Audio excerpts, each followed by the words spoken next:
I've been in Montana most of my adult life. I have to admit, it's starting to push 30 years now.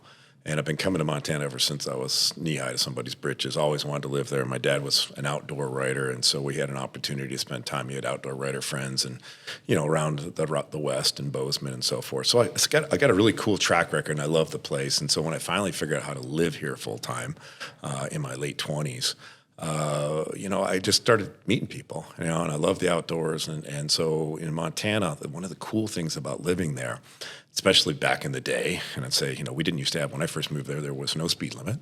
It was called safe and prudent. That's what the sign said out there. I would fly in and out of Helena, the capital, to go to my film production work on location.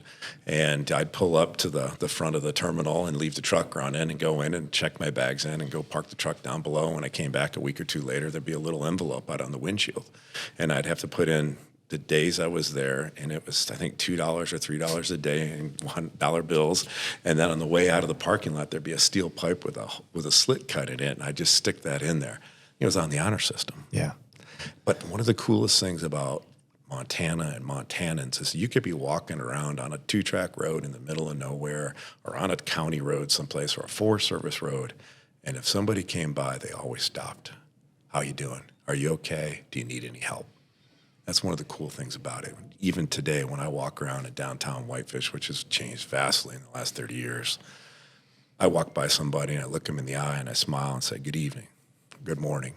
And if they don't say anything, I say, wait a minute here, you're not from around here, are you? That's the case, and it's happened more and more. But so my point is that I love the outdoors, love to hunt and fish. I met a lot of great people. Of course, a lot of wildlife lives on private land, like we said. And with the fact that wildlife is out there, it's it's being stewarded by these private landowners. And so I built a lot of relationships over the last 20, 25, 30 years with people out there. And in doing the first film in Africa, and I saw there was a need for it. Last year we came out with a film called The Last Keeper. All this is on Amazon Prime, about the rural folks living in the highlands, working at the sporting estates, and this whole war over land use and land ownership. And I saw a need to maybe do something back home. And this has kind of been on my radar for years. And I started jotting down, like, who do I want to talk to? And who has a story here? And I remember my friends here that they put their ranch up for sale after 106 years because hoppers and drought and commodity prices weren't working.